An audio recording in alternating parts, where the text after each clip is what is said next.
सीधा आपको राज्यसभा लेकर चलते हैं और गृह मंत्री क्या कह रहे हैं सुन लेते हैं। टिप्पणियां भी की गई। मैं संसदीय भाषा के अनुरूप ही सभी चीजों का जवाब देने का भी प्रयास करूंगा और हमारी बात को भी रखने का प्रयास करूंगा। मान्यवर, कुल 21 सदस्यों ने यहां पर अपने अपने विचार रखे और एक प्रकार से गृह मंत्रालय के कई सारे कामों के परिमाणों को, डायमेंशंस को छूने का प्रयास किया गया है। सबसे पहले तो मैं देश की आजादी के बाद देश की आंतरिक सुरक्षा को और देश की सरहदों को सुरक्षित करने के लिए जो भी स्टेट पुलिस के और सेंट्रल पैरामिलिट्री फोर्सेस के जवानों ने अपना सर्वोच्च बलिदान दिया है, वो हजारों जवानों को मैं मनपूर्वक श्रद्धांजलि देना चाहता हूं, क्योंकि इनके इस सर्वोच्च बलिदान से ही देश आजादी के 76 साल पार कर विश्व में अग्रणी भूमिका निभाने के लिए जा रहा है। वो बलिदानियों के परिवारजनों का भी मैं मनपूर्वक धन्यवाद करना चाहता हूं कि आपने जिस धैर्य के साथ, जिस वीरता के साथ, उत्साह के साथ आपके परिजनों को देश की सुरक्षा के लिए भेजा और उनके सर्वोच्च बलिदान को ये देश, ये सदन, ये देश की 140 करोड़ की जनता कभी भुला नहीं सकती। मान्यवर, गृह मंत्रालय एक प्रकार से देखा जाए तो बहुत विषम परिस्थिति में काम करता है, क्योंकि कानून और व्यवस्था का जिम्मा हमारे संविधान ने राज्यों पर रखा है। सरहदी सुरक्षा, आंतरिक सुरक्षा, ये सारे विषय गृह मंत्रालय के अंतर्गत आए और ये उचित ही निर्णय है, इसमें कोई बदलाव की जरूरत भी नहीं है। परंतु कानून और व्यवस्था का जिम्मेदारी जब राज्यों का होता है, तब अब 76 साल के बाद ऐसी परिस्थिति खड़ी हुई है कि कई प्रकार के क्राइम राज्य की सीमा तक सीमित नहीं होते, वो अंतर राज्य भी होते हैं, बहुराज्यीय गुनाह भी होते हैं, जैसे नारकोटिक्स है, साइबर क्राइम है, जैसे संगठित अपराध की गैंगे हैं, जैसे हवाला है। ये सारे अपराध कोई एक राज्य की सीमा में नहीं होते हैं और कई अपराध ऐसे होते हैं जो देश की सीमा के बाहर से भी हमारे देश में किए जाते हैं और इस सबको देखते हैं तो समयानुकूल तरीके से गृह मंत्रालय में परिवर्तन होना बहुत जरूरी होता है। और मैं बहुत गर्व के साथ कहता हूं कि 10 साल में नरेंद्र मोदी जी ने कई सालों के परिवर्तन जो नहीं किया गया था उसको एक साथ कर राष्ट्रीय सुरक्षा को सुनिश्चित करने का काम किया। और जितने भी चैलेंजेस खड़े हुए थे, समयानुकूल परिवर्तन न करने के कारण वो सारी चुनौतियों को टेक्नोलॉजी का उपयोग कर दृढ़ राजनीतिक इच्छा शक्ति का उपयोग कर एक मजबूत विधायी खाका खड़ा कर और हमारे सुरक्षा कर्मियों का हौसला की बढ़ोतरी कर इसको भरने का प्रयास नरेंद्र मोदी जी के नेतृत्व में 10 साल में हुआ है। और मैं मानता हूं कि ये प्रयास के बाद भी कई चीजें ऐसी होती हैं जिनके बारे में कई सदस्यों ने मुद्दे भी उठाए हैं, मैं इसका भी जवाब दूंगा। मान्यवर, जब गृह मंत्रालय की चर्चा होती है तब हमारे देश में 2014 के पहले से जब नरेंद्र मोदी सरकार चुनकर आई तब कई सारे लेगेसी इश्यूज हमें मिले। ये देश की सुरक्षा, इस देश का विकास, इस देश का सार्वभौमत्व भी 3 बड़ी समस्याओं के कारण हमेशा चैलेंज होता रहा, इसको चुनौती मिलती है। और ये 3 नासूर करीब करीब 4 दशक से देश की शांति में खलल डालते रहे, देश की सुरक्षा पर सवालिया निशान लगाते रहे, देश के विकास के गति को अवरुद्ध करते रहे और देश की पूरी व्यवस्था को कई बार तो हास्यास्पद भी बना दिया। मान्यवर 3 नासूर थे। जम्मू कश्मीर की समस्या, वहां टेररिज्म की समस्या, वामपंथी उग्रवाद जो तिरुपति से पशुपतिनाथ का स्वप्न देखते थे, और तीसरा समस्या था उत्तर पूर्व का उग्रवाद, नॉर्थ ईस्ट का उग्रवाद। इन 3 समस्याओं का टोटल लगाएं तो लगभग 92,000 इस देश के नागरिक 4 दशक में मारे गए माने। और एक तीनों समस्या के संपूर्ण उन्मूलन के लिए एक सुनियोजित प्रयास कभी नहीं हुआ था, जो नरेंद्र मोदी जी ने चुनकर आने के बाद।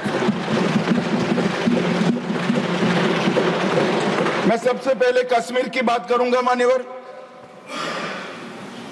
कश्मीर में हम सब जानते थे कि पड़ोसी देश से आए दिन आतंकवादी घुसते थे, यहां बम धमाके करते थे, हत्याएं करते थे।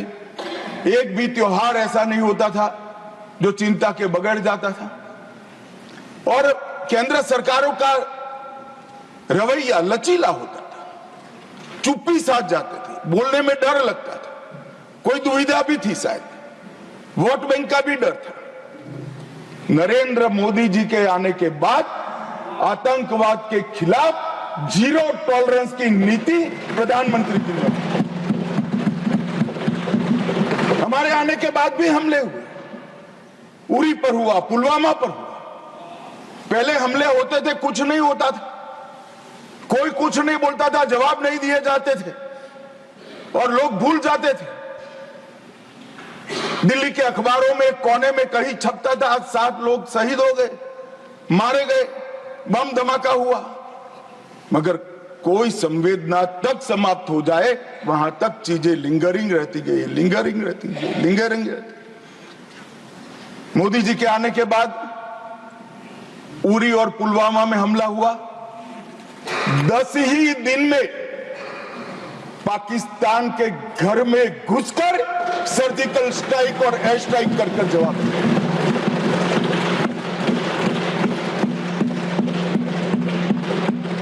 पूरे दुनिया में 2 ही देश ऐसे थे जो अपनी सीमा और सेना की सुरक्षा के लिए हमेशा सम्मान के साथ तत्पर रहते थे, इजराइल और अमेरिका। वो 2 देशों की सूची में मेरे महान भारत का नाम जोड़ने का काम नरेंद्र मोदी, और वहीं से शुरू हुई आतंकवाद के खिलाफ 0 टॉलरेंस की नीति। मान्यवर, हम सब जानते हैं धारा 370 कश्मीर के अलगाववाद का मूल था। हम भी कभी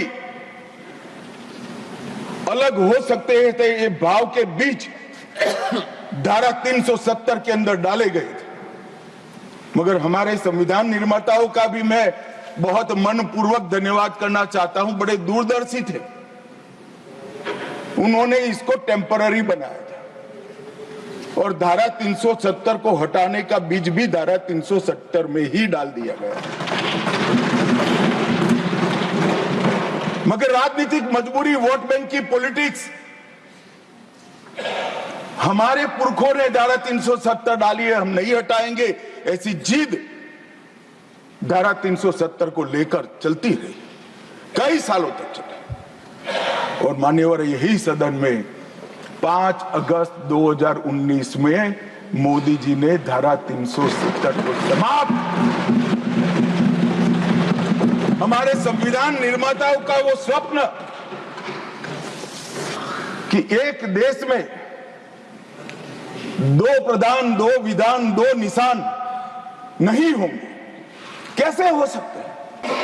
देश में एक ही प्रधानमंत्री हो सकता है, देश का एक ही संविधान हो सकता है और देश का झंडा भी एक हो सकता है।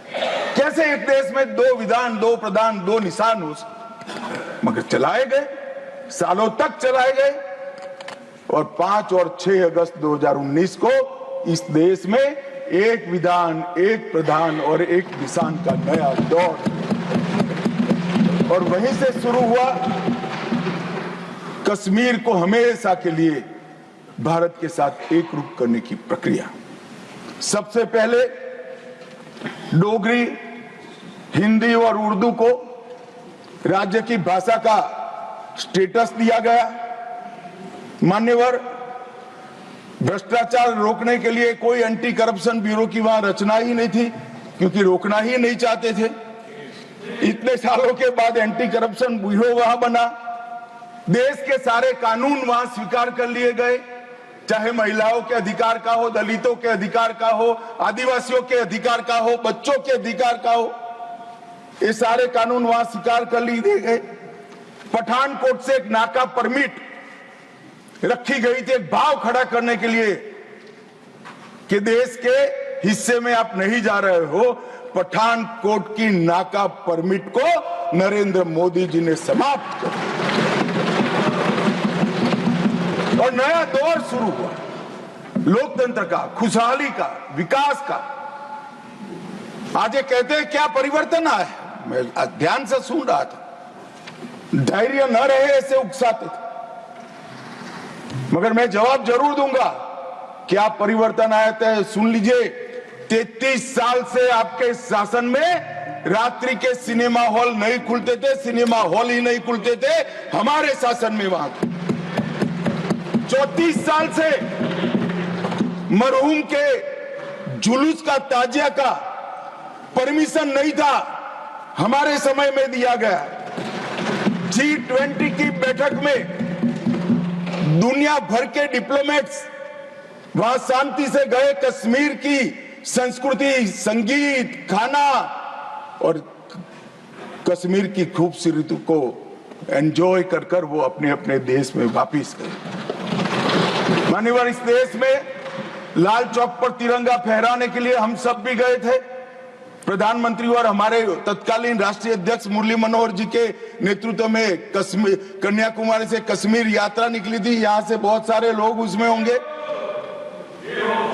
मुझे मालूम है मान्यवर, हमें परमिशन नहीं मिल रही थी लाल चौक जाने की। जब जीत किया गया कि हम जाएंगे, जो भी परिणाम आए, सेना की रक्षा में वहां जाना पड़ेगा और आनंद फानंद में ध्वजवंदन कर कर वापस आना पड़ा।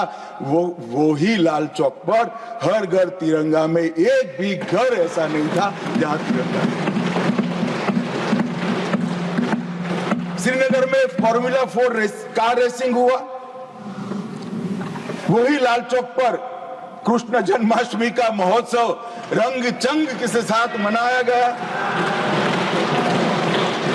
मां शारदा देवी के मंदिर में दशकों के बाद दीपावली और सरस्वती पूजन हुआ। खीर भवानी का ज्येष्ठ अष्टमी का महोत्सव 22 साल के बाद मनाया गया। और मान्यवर, सिर्फ 370 हटने से क्या होगा ये पूछते थे। इसके पीछे हमने कई सारे ऐसे कदम उठाए जिससे आतंकवादियों के साथ भारतीय बच्चों की जुड़ने की संख्या करीब करीब 0 हो गई है। 0। पूरे देश ने देखा होगा, 10 साल पहले आतंकवादियों का महिमा मंडन होता था, बड़े बड़े जनाजे के जुलूस निकलते थे। आतंकवादी तो आज भी मारे जाते हैं, हमारे समय में ज्यादा मारे गए। एक का भी जुलूस नहीं निकला, जहां मरते हैं वहीं दफना दिए जाते।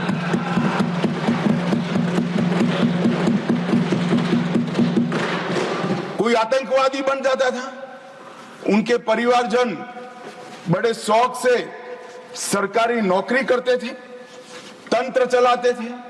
हमने ढेर सारे आतंकवादियों के रिश्तेदारों को रूथलेसली सरकारी नौकरी से निकालने का काम किया और एक कठोर संदेश।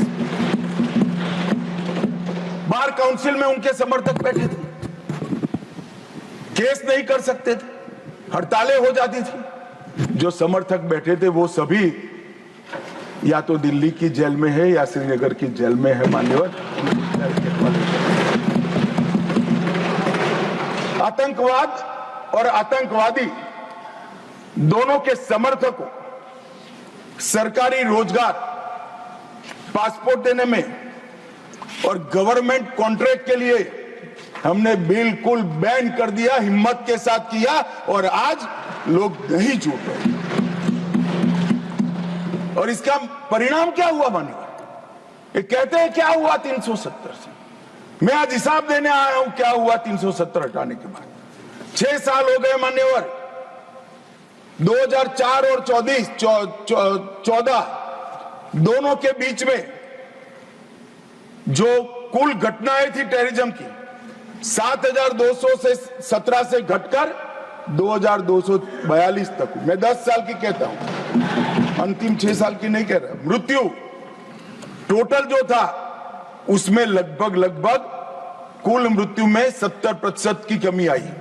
नागरिकों की मृत्यु में 81% और सिक्योरिटी फोर्सेस की मृत्यु में 50% की कमी आई है। मान्यवर, ये बताता है कि आतंकवाद कम हुआ है।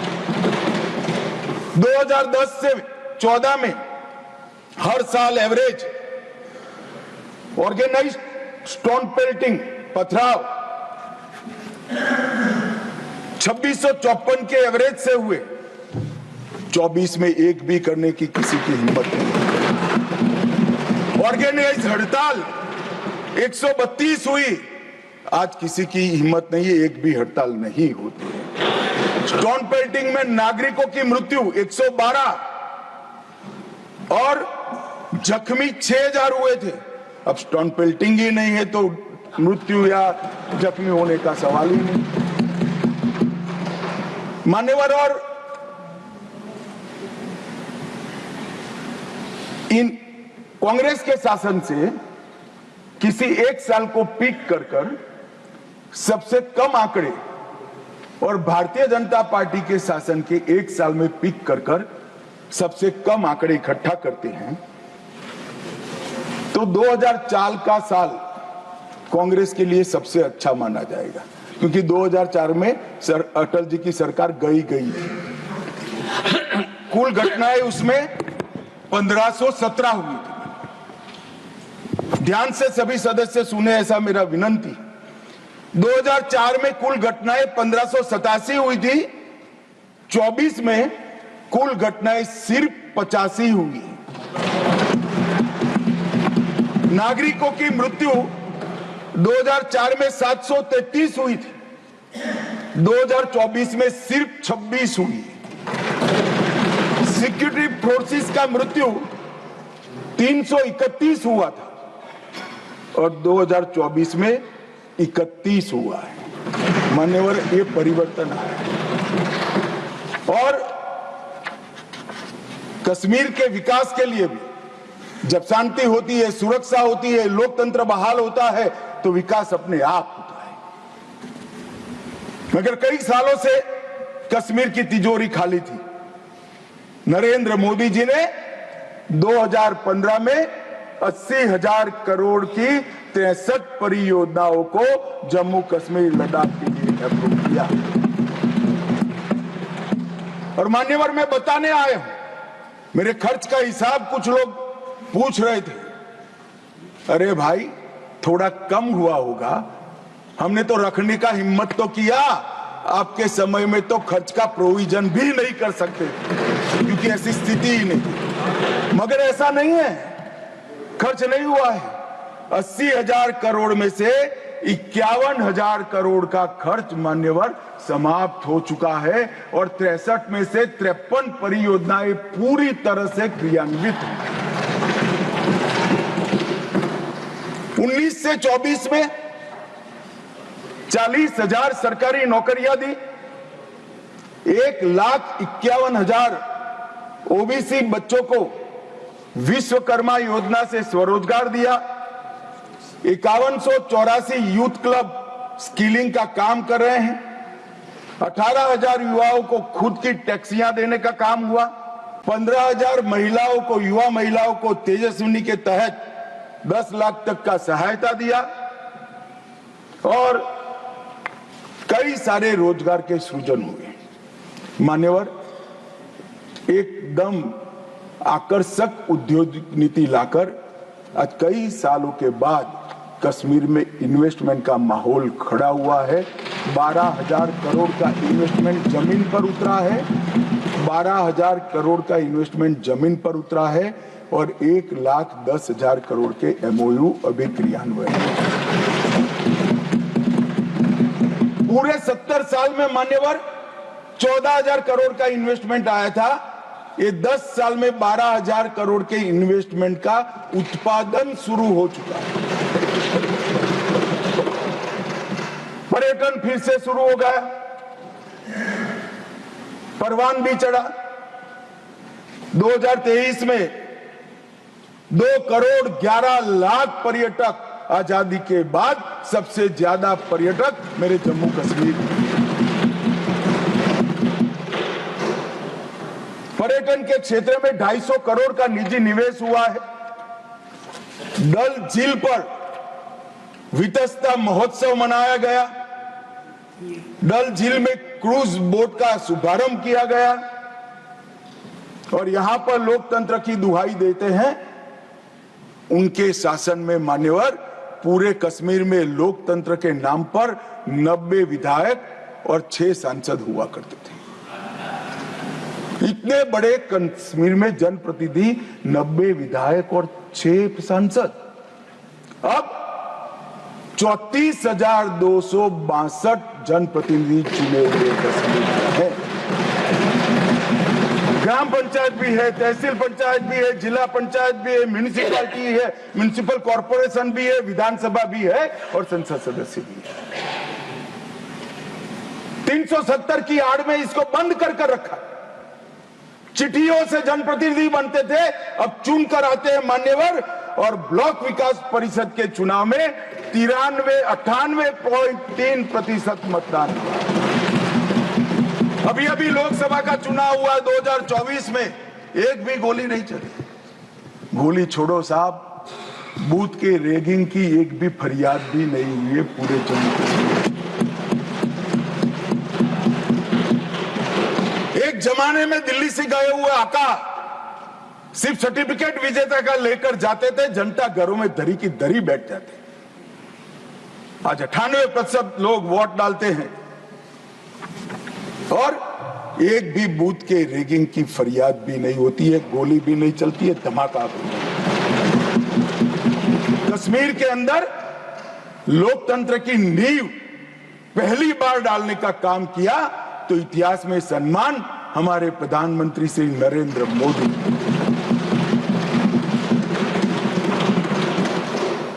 संसद ने भी जब राष्ट्रपति शासन रहा कई महत्वपूर्ण बिल पारित किए। पहली बार पिछड़ा वर्ग को ओबीसी नामकरण किया गया। विधानसभा में महिलाओं का 1/3 आरक्षण किया गया। पंचायतों में पहली बार ओबीसी आरक्षण किया गया है। वाल्मीकियों को पहली बार दलित आरक्षण का फायदा मिला। एसटी में कुली, पद्दारी, जनजाति, पहाड़ी, ये सारे समूहों को, गुर्जरों को जोड़ने का काम भी हमने किया। गुर्जर बकरवाल भाइयों के लिए 10% अलग आरक्षण दिया और कश्मीरी पंडितों के विस्थापित को भी 2 सीट का रिजर्वेशन देने का काम ये भारतीय जनता पार्टी की सरकार है। मान्यवर, विकास आज जम्मू विजयपुरम में 1600 करोड़ का एम्स है। अवंतीपुरा में 1828 करोड़ से बन रहा है। आईआईटी जम्मू में, आईआईएम जम्मू में, निफ्ट श्रीनगर में है। मेडिकल कॉलेज पहले 4 थे, अब 15 है। नर्सिंग कॉलेज 15 और बनी है। एमबीबीएस की सीटें 500 थी, इसमें 800 हमने जोड़ी है। और पीजी की सीटें 667 थी, उसमें 297 नई जोड़ी गई। और नर्सिंग की सीटें मान्यवर 220 थी, इसको 2000 करने का काम भारतीय जनता पार्टी। और दुनिया देखती रह जाए, दुनिया के कई लोग उसको इंजीनियरिंग एडवेंचर मानते हैं। ऐसे इंफ्रास्ट्रक्चर के काम भी जम्मू कश्मीर में हुए। 9.25 किलोमीटर की बनिहाल सुरंग बनी, विश्व का सबसे बड़ा रेल ब्रिज चिनाब नदी पर जम्मू कश्मीर में बना। रेल नेटवर्क को उधमपुर, श्रीनगर, बारामूला रेल लिंक से घाटी तक पहुंचाया गया। जोजिला सुरंग, जैडमोर सुरंग और मजबूती से हमारे इंफ्रास्ट्रक्चर को मजबूत करेगी। भारतीय सेना की रसद को भी क्षतिपूर्ति करेगी। जम्मू के लिए सेमी रिंग रोड बनाया। अखनूर पुंछ सड़क निर्माणाधीन है और 11,000 सर्किट किलोमीटर की नई एचटी लाइनें डालने का काम भी मान्यवर जम्मू हिसाब मांगते हैं। क्या हुआ 370? साहब हिसाब तो इनको दिया जाता है, नजारा तो उनको दिखाया जा सकता है जिनकी नजरें साबुत हो। जो काला चश्मा पहनकर आंखें मूंद कर बैठते हैं, उसको विकास नहीं दिखा सकते। किसी सदस्य ने ठीक ही कहा था, पैदल यात्रा निकाली, कश्मीर तक गए, अपने कार्यकर्ताओं के साथ बर्फ की होली भी खेले और कहे कि मुझे दूर से आतंकवादी दिखाई पड़ा था। अरे भाई, नजर में ही आतंकवादी है तो आपको सपने में भी आएगा और कश्मीर में भी दिखाएगा। हम तो दिखाई देते ही सीधा 2 आंखों के बीच में गोली मारते हैं मान्यवर, 2 आंखों। हमारी सरकार ना आतंकवाद को सह सकती है, ना आतंकवादियों को सह सकती। कोई जगह नहीं है देश में अब देश के नागरिकों के साथ खून की होली खेलने वाले। मान्यवर, दूसरी समस्या थी वामपंथी उग्रवाद। वामपंथी उग्रवाद अभी अभी किसी ने भाषण किया कि राजनीतिक समस्या है। अब मुझे तो इस सोच पर ही दया आती है। विकास की दृष्टि से पिछड़े हुए कई जिले हैं, कई तहसीलें हैं। सबको मालूम है, लंबे कालखंड के बाद हम आजाद हुए। कोई भी सरकार हो, भले कांग्रेस की ही थी, मगर कोई 5-25 साल में सब जगह विकास नहीं पहुंचा सकते। हम पहुंचा रहे हैं अब सब जगह, मगर छूट गया होगा कोई बार। तो इसका मतलब ये नहीं कि हम देश की व्यवस्था को ही न माने, संविधान को ही न माने और सरकार लाचार बनकर देखती रहे। हजारों लोग बलि चढ़े। हिम्मत देखे साहब,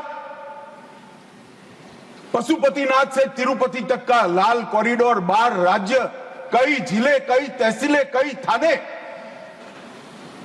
कब्जे कर दिए, पूरी व्यवस्था समाप्त कर, पैरेलल करेंसी चलाई, पैरेलल स्टैंप पेपर चलाए,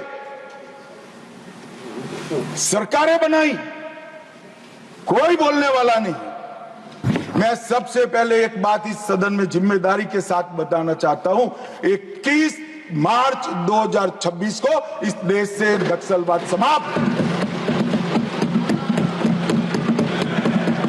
और मैं जो बोल रहा हूं, इसके पीछे नरेंद्र मोदी सरकार के 10 साल का परिश्रम, बारीक आयोजन, इनकी विकास की भूख संतोषने के लिए किए गए प्लानिंग और पैसों का आवंटन है। और सुरक्षा ग्रिड को एक भी जगह गैप न रह जाए, इस तरह से अपने पुख्ता किया है।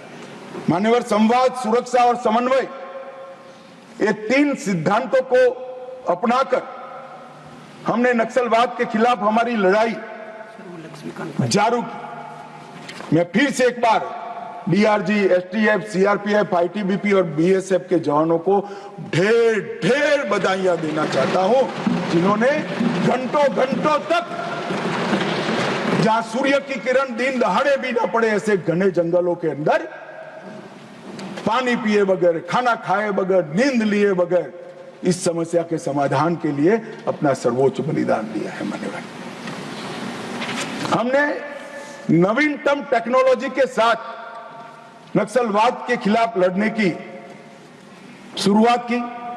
लोकेशन ट्रेनिंग, मोबाइल फोन की गतिविधियां, साइंटिफिक कॉल लॉग्स का एनालिसिस, सोशल मीडिया का एनालिसिस, इनकी कुरियर सर्विस का रेखांकन, इनके परिवारों की आवाजाही का रेखांकन, और ये सब एकत्रित कर हमने हमारे सुरक्षा बलों को इंफॉर्मेशन से लैस करने का काम किया।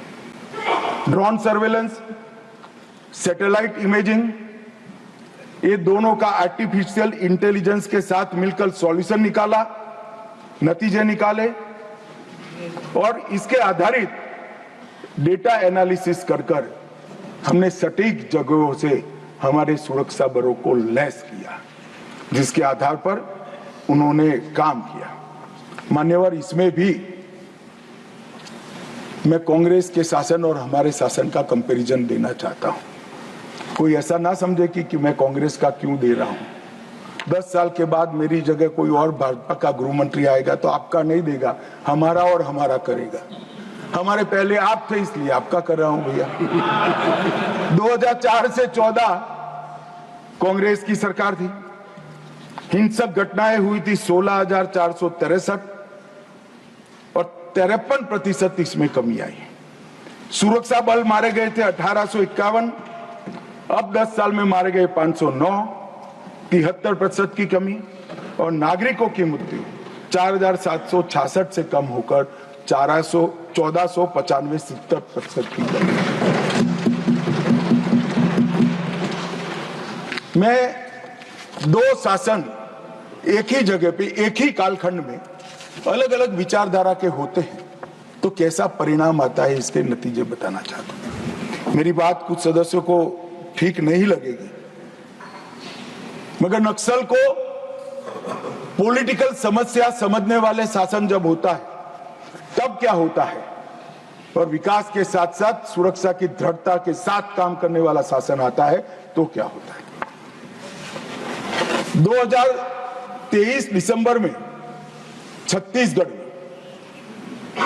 शासन बदला, भाजपा की सरकार है। इसके बाद मान्यवर एक ही साल में 380 नक्सली मारे गए, इसमें कल के 30 जोड़ना बाकी है। 1045 और 1194 गिरफ्तार हुए और 1045 सरेंडर कर गए, और टोटल 2619 संख्या में कमी आई। मान्यवर, 2619, और ये सब करने में सुरक्षा बलों की हताहत 26 है, 26। मान्यवर, एक उदाहरण है, यही छत्तीसगढ़ था, यही पुलिस थी, यही सीआरपीएफ थी, यही भारत सरकार थी, सिर्फ वहां सरकार कांग्रेस की थी। भाजपा सरकार आई, एक ही साल के अंदर 2619 नक्सलियों की फौज या तो सरेंडर कर गई, या तो अरेस्ट हुई, या तो मार गई। ये अप्रोच का सवाल है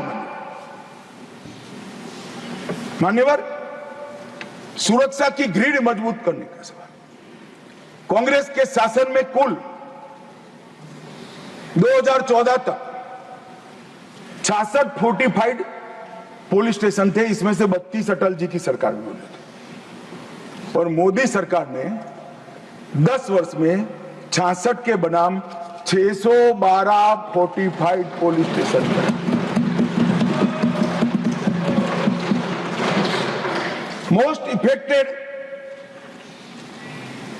नक्सल जिले, इसकी एक व्याख्या है, कांग्रेस ने ही बनाई, हमने स्वीकारी।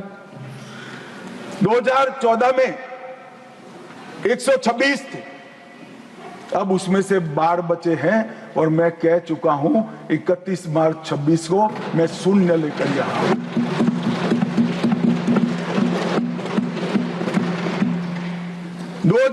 में नक्सल घटनाएं घटी है ऐसे पुलिस स्टेशन 330 थे, अब सिर्फ 104 रह चुके हैं। नक्सल प्रभावित क्षेत्र में 18,000 स्क्वायर किलोमीटर से ज्यादा था, अब 4200 स्क्वायर किलोमीटर बचा है मान्यवर। और नाइट लैंडिंग हेलीकॉप्टर हेलीपैड्स एक भी नहीं थे, हमने 68 बनाए हैं। कैंपों की खुलने की संख्या दयनीय है, मैं बताना नहीं चाहता क्योंकि बातें विदेश में भी जाती है, मगर हमने 5 ही साल में 302 नए सुरक्षा कैंप खोलकर पूरे एरिया को सुरक्षा दी। फाइनेंशियल चॉकिंग करने के लिए मान्यवर हमने एनआईए और ईडी का उपयोग किया, कई करोड़ रुपया इनके जब्त करे, पीएमएलए के केस कर उनके फाइनेंसरों को जेल की सलाखों के पीछे डाला। लगातार राज्य और केंद्र के बीच में मीटिंगें हुई, मेरे स्तर पर सभी मुख्यमंत्रियों की 11 मीटिंगें हुई और मेरे स्तर पर ही डीजीपीज के साथ 12 मीटिंगें हुई। हमने डायनेमिक रणनीति बनाई, स्ट्रेटेजिक लोकेशनों पर सुरक्षा बलों को तैनात किया और मान्यवर विकास तो वहां पहुंचना चाहिए। हमने बजट को भी 300% बढ़ाने का काम किया। मान्यवर 14 से 24 में 11,503 किलोमीटर हाईवे बनाए, 20,000 किलोमीटर ग्रामीण सड़कें बनाई। पहले चरण में 2343 मोबाइल टावर लगाए, दूसरे चरण में 2542 मोबाइल टावर लगाए और 4,000 मोबाइल टावर लगाने का काम अभी चल रहा है। पूरा नक्सल एरिया अब मोबाइल कनेक्टिविटी से लैस ये दिसंबर के पहले हम कर देंगे मानेगा। निर्मला जी और अश्विनी भाई यहां बैठे हैं। नक्सल प्रभावित जिलों में 1007 बैंक की शाखाएं ये सिर्फ 5 साल में खोलने का काम हुआ है। 937 एटीएम बनाए और 5,731 डाकघर बैंकिंग सेवा के साथ खोलने का काम भारतीय जनता पार्टी ने 48 के 48 जिलों में कौशल विकास योजना पहुंची। एनआईए का एक मजबूत वर्टिकल बना। 1143 वहीं से ही आदिवासी युवाओं को भर्ती कर सुरक्षा बलों में लिया और हमने 6 नए हेलीकॉप्टर वहां जवानों के रेस्क्यू और रिहेबिलिटेशन के लिए बनाए। इंजर्ड होते ही इसको अस्पताल में लिया जाए, जो रात को भी उठ सकते। और इसका परिणाम ये हुआ है कि आज नक्सलवाद धीरे धीरे सिमटता जा रहा है मान्यवर। और मैं इतना कहना चाहता हूं कि जो मारे गए हैं उसमें बहुत सारे इनके प्रमुख नेता हैं। इसके कारण उनका पूरा आंदोलन चरमरा गया है, एकदम चरमरा गया है। और कई सारे करोड़ों के रुपया के इनाम थे, ऐसे लोग सरेंडर भी हो गए।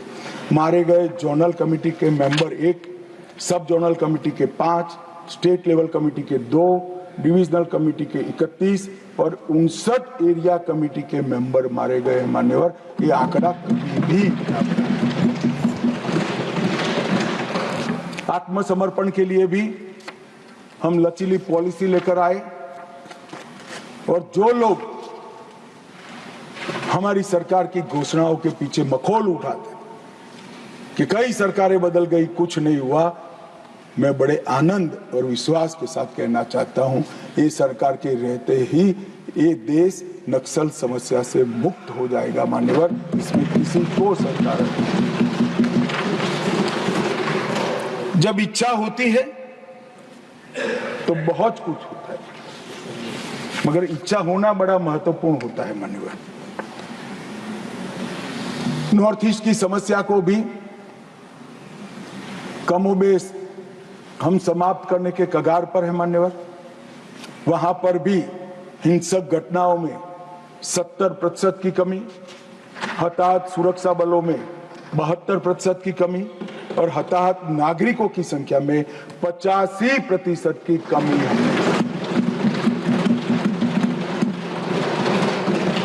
हमारी सरकार आने के बाद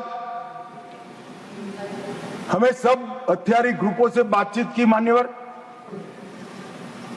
19 से अब तक 12 महत्वपूर्ण शांति समझौते किए।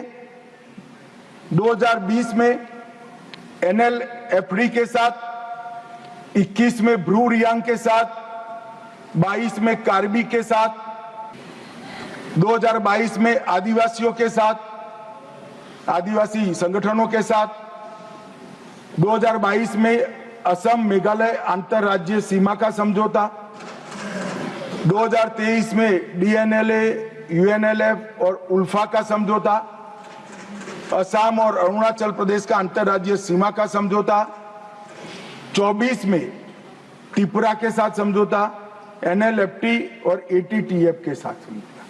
कुल मिलाकर मान्यवर 10,900 युवा हथियार डालकर मेन स्ट्रीम में आए हैं। मैं अभी बोडोलैंड जाकर आया हूं मान्यवर। हजारों युवा आज विकास के रास्ते पर चल पड़े हैं, अपनी ही बोडो मातृभाषा में पढ़ते हैं, अपना ही धर्म अनुसरित करते हैं और विकास के काम करते हैं। ये बोडोलैंड का समझौता जब हुआ तब सब मजाक उड़ाते कि समझौते धरे के धरे रह जाएंगे। आज मैं कार्यक्रम देख कर आया हूं, मोदी जी गए, 5 लाख बोडो युवा, वृद्ध, अबला, नागरिक सब। मैं कुछ दिन पहले ही बोडोलैंड जाकर आया हूं मान्यवर।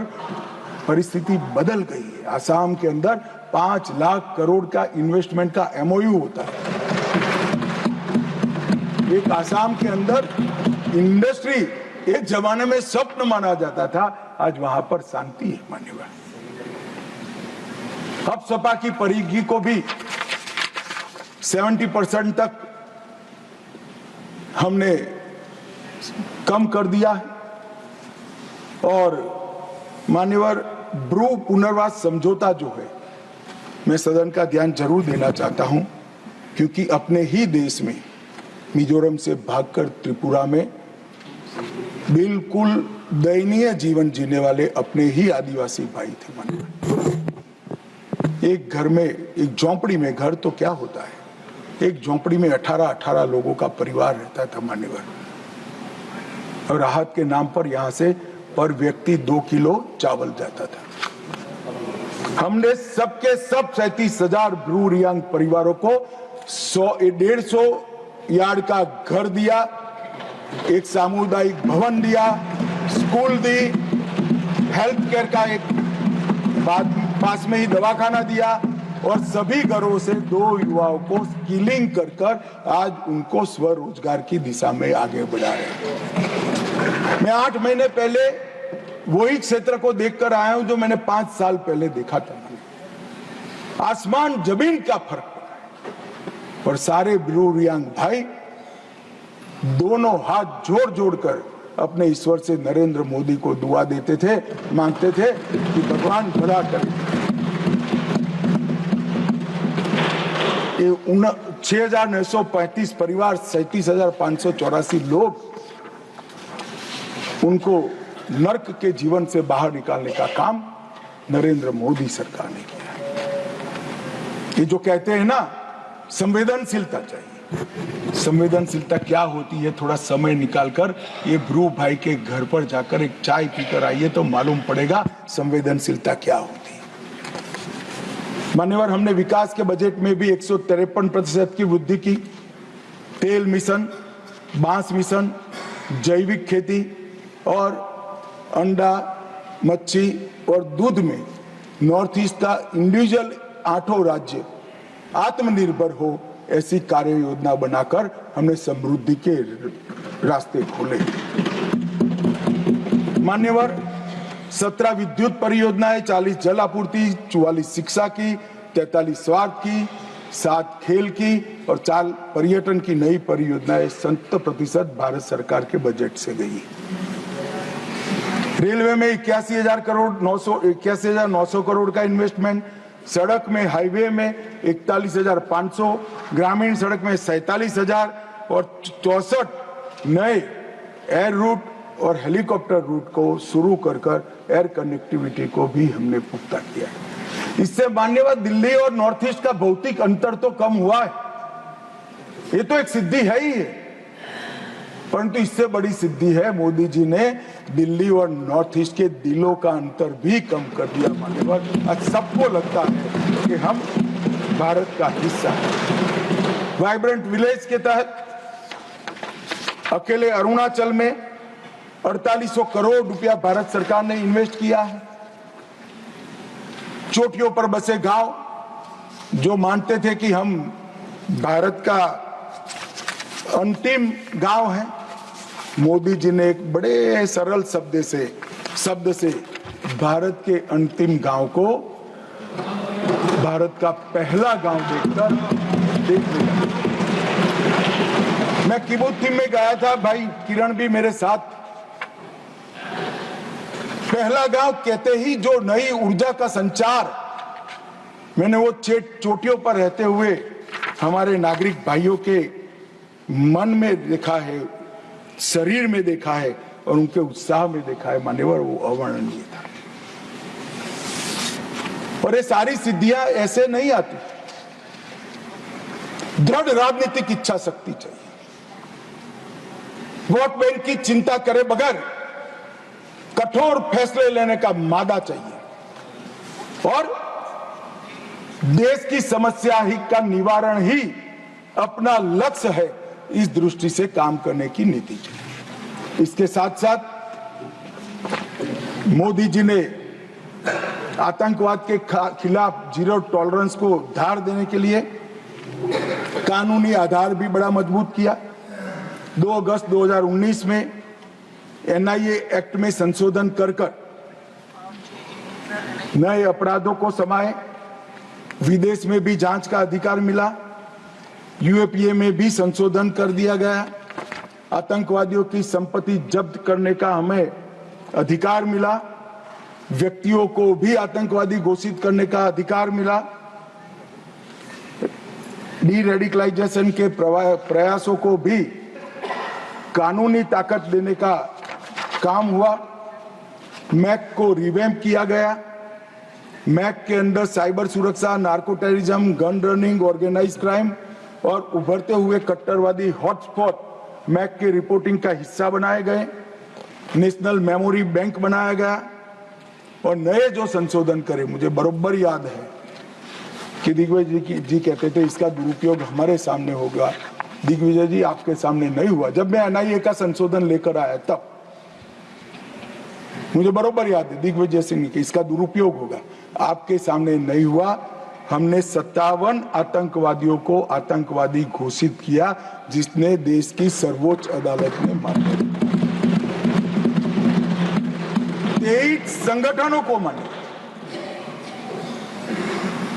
हमने अनलॉफुल एसोसिएशन घोषित की और मैं आज गर्व के साथ कह रहा हूं 19 से 24 के बीच में हुर्रियत के सबसे सीरियस टाइप के 14 ऑर्गेनाइजेशन आज 14 के 14 बैन कर दिए गए। मान्यवर, हुर्रियत का अस्तित्व जिस हुर्रियत के साथ एक जमाने में बातचीत करते थे, पाकिस्तान के बातचीत करने के लिए मीडिएटर बनाया था, आतंकवादी संगठनों से बातचीत करने के लिए, वो हुर्रियत को हमने समाप्त कर दिया, जमीन के अंदर काटने।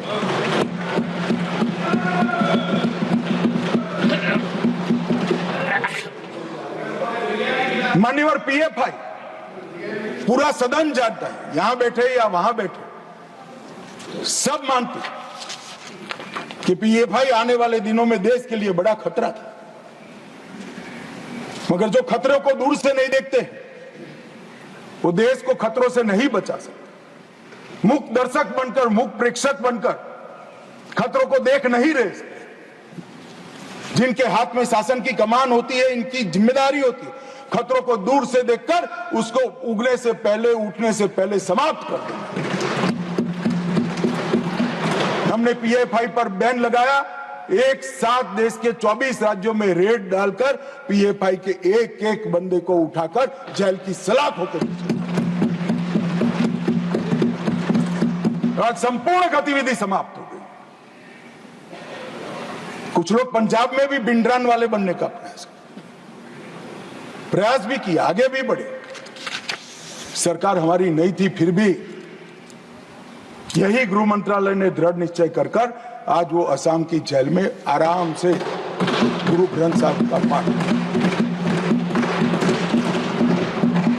ये नरेंद्र मोदी सरकार, इस सरकार के रहते देश पर खतरे राजनीतिक आइडियोलॉजी के कारण पनपने हम नहीं देंगे। उनको खड़ा होने से पहले ही समाप्त कर दिया जाए। मान्यवर, एक जमाने में आतंकवादियों का लिस्टिंग से उनका मृत्यु या अरेस्ट तक का आयुष्य 2 साल और 3 महीना था, आज कुछ दिनों का बच गया है, कुछ दिनों का।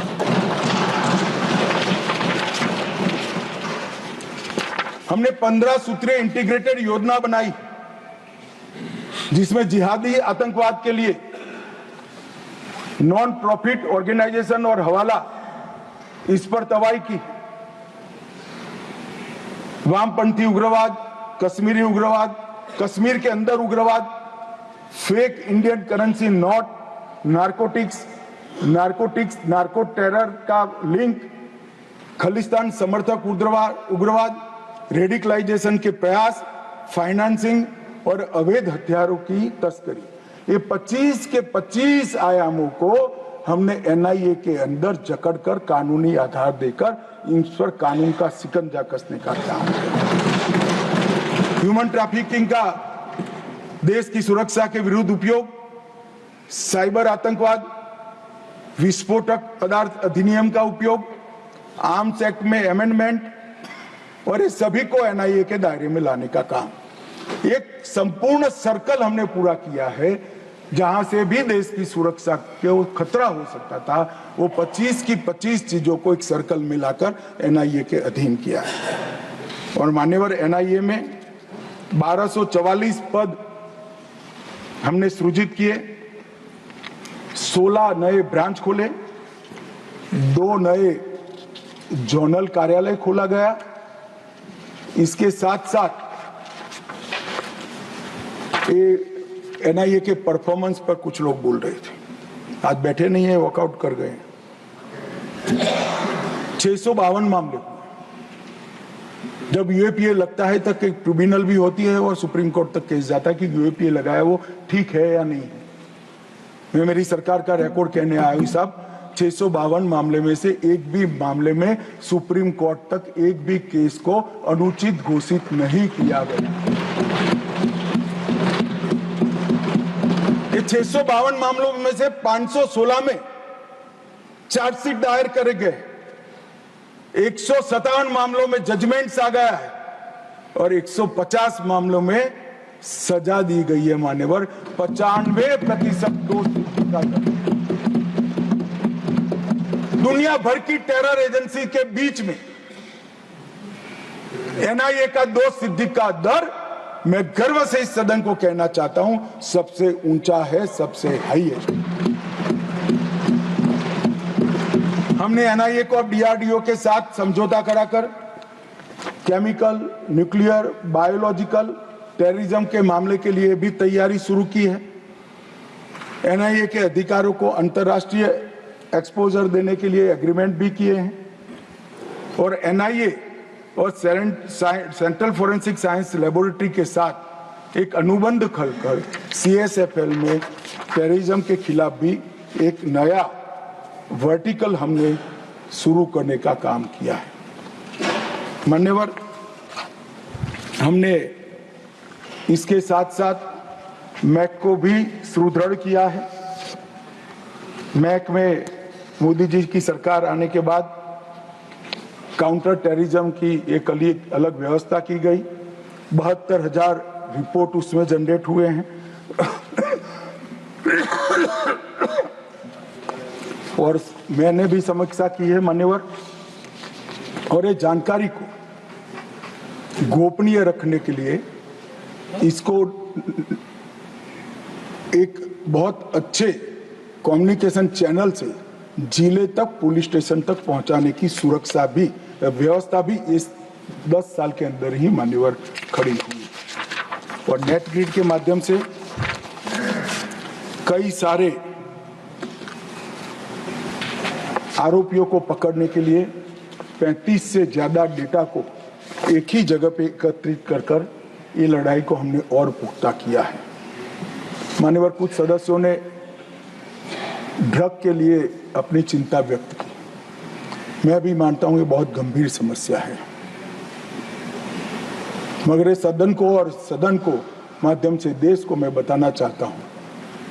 मान्यवर, आपके माध्यम से मैं इस सदन को और सदन के माध्यम से देश को बताना चाहता हूं कि लड़ाई अकेली सरकार नहीं लड़ सकती। ये लड़ाई लड़ने के लिए हमने ढेर सारे प्रयास किए। मैं परिणाम भी बताता हूं, प्रयास भी बताता हूं, मगर दुख होता है कुछ सदस्य आंकड़ों को विकृत तरीके से यहां वर्णित करते हैं। मैं इस बात पर खैर बाद में आता हूं। हमने एक त्रिकोणीय एक्शन प्लान बना है।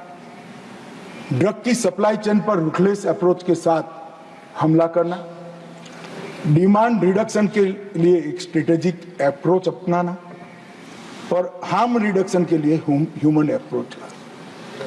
हमारी सरकार की नीति है, जो ड्रग लेता है वो तो ये समस्या का विक्टिम है। गुनहगार कौन है? गुनहगार ड्रग का व्यापार करने वाला है। मान्यवर, इस पर ये हमारा है। हमने whole of government, whole of nation approach अपनाया है। गृह विभाग, वित्त विभाग, शिक्षा विभाग, आरोग्य विभाग, समाज कल्याण विभाग, सभी राज्य सरकारें सभी साथ में रहकर इस समस्या के खिलाफ लड़ रहे हैं। हमने टॉप टू बॉटम और बॉटम टू टॉप इन्वेस्टिगेशन का एक नया प्रयोग शुरू किया। एक ड्रग की पुड़िया मिलती है तो ड्रग देश में कहां से आई वहां तक का इन्वेस्टिगेशन होता है, वो इंडिविजुअल केस नहीं माना जाता है। और अंतरराष्ट्रीय सीमा में अगर ड्रग पकड़ा जाता है, पोर्ट पर भी पकड़ा जाता है, एयरपोर्ट पर भी पकड़ा जाता है, तो वो पुड़िया बनकर कहां जाने वाला था वहां तक का इन्वेस्टिगेशन होता है। और इसके बहुत अच्छे नतीजे भी हमें, मगर ये चुनौती का प्रभाव पर्सनल लेवल पर, नेशनल लेवल पर देश का आर्थिक नुकसान और देश की सुरक्षा का नुकसान, चतुष्कोणीय दुष्प्रभाव है। और ड्रग मनी का उपयोग नक्सलवाद, आतंकवाद, अलगाववाद, क्रिप्टो करेंसी के चलन में वृद्धि, क्रिप्टो करेंसी का भी ड्रग के चलन में उपयोग, इसके बहुकोणीय हमले को देखकर हमने भी इसी तरह की नीति अपनाई। 2019 में गृह मंत्रालय ने 4 स्तरीय एनकोड मैकेनिज्म का गठन किया। जो एक शीर्ष स्तरीय एनकोड है वो यहाँ भारत सरकार में स्थित, फिर कार्यपालक स्तरीय पर जहाँ सचिवों और राज्य के मुख्य सचिव और डीजीपीज हैं, फिर राज्य स्तरीय है जो मुख्यमंत्री की अध्यक्षता में होता है, और फिर जिला स्तरीय है जो डीएम की अध्यक्षता में होता है। और अब तक 5 साल में 7 शीर्ष स्तरीय बैठक हुई, 5 कार्यकारी स्तर की, 191 राज्य स्तर की और 6750 जिला स्तर की बैठकें हो चुकी हैं। इसको मिनिटाइज करते हैं। एक सुरक्षित चैनल के माध्यम से एक दूसरे के साथ इंफॉर्मेशन का शेयरिंग होता है, और जहां राज्यस्तर गुना है वहां जेसीसी का भी गठन हमने किया गया है। एनसीबी की कैडर को भी हमने मजबूत किया है। 5 नए जोनल कार्यालय, 4 नए क्षेत्रीय कार्यालय, 12 सब जोनल कार्यालय, और समुद्री मार्ग को भी पूर्णतया सील करने के लिए नौसेना, हमारा तटरक्षक, राज्य की पुलिस और कस्टम सभी एक साथ कंधे से कंधा मिलाकर काम कर रहे हैं। कई प्रकार के संस्थागत रचना भी की गई है। निदान नार्को अपराधियों को एक्सचेंज के लिए एक डेटाबेस बना है, एनकोड पोर्टल बना है, NCB Bhaskaracharya national institute for space application and Jio informatics बनाया है, वो अब बाइसेग है, वो इसका काम कर रहा है। ड्रग नेटवर्क चार्ट का मैपिंग भी किया गया है और हमने कई सारे नए इनिशिएटिव लेकर कॉलेज तक जागरूकता को पहुंचा है।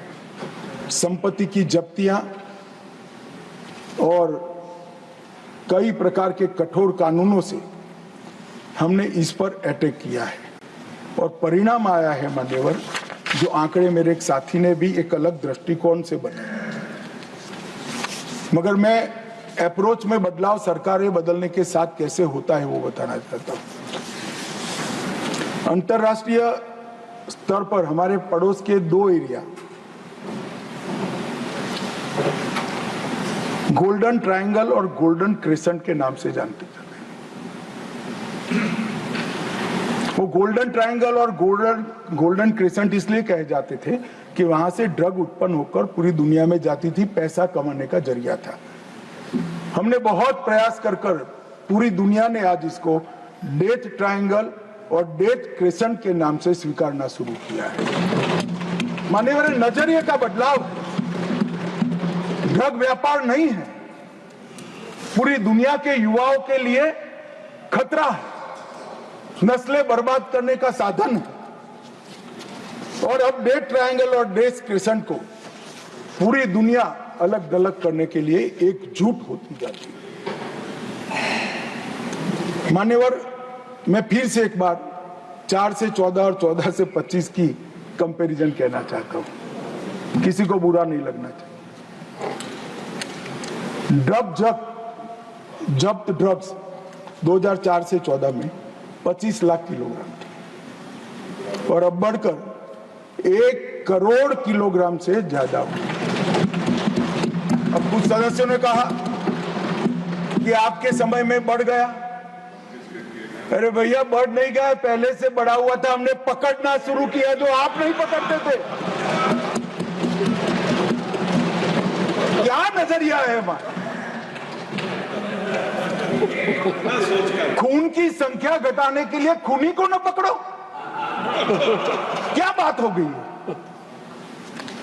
हमने ड्रग ज्यादा पकड़ा तो हमें कहते हैं आपके समय में बढ़ गया। अरे बढ़ नहीं गया है, रोका भी हमने है, समाप्ति हम ही कर देंगे। और सब क्वालिटी ऑफ ड्रग, 4 से 14 में 40,000 करोड़ का ड्रग पकड़ा गया और अब 1,50,000 करोड़ रुपए का ड्रग। क्योंकि ये जो एनकोड की सिस्टम बनी है, हमने इन्वेस्टिगेशन की पद्धति में बदलाव किया, मान्यवर, इसका परिणाम। और गत 5 साल में 14,000 करोड़ से अधिक का 23,000 किलो सिंथेटिक ड्रग भी हमने नष्ट कर दिया मान्यवर। और डिस्पोज पकड़ा हुआ उनका हमने जलाया। इन्होंने 10 साल में 3,36,000 करोड़ का केजी ड्रग्स जलाया, हमने 31 लाख केजी ड्रग जलाया।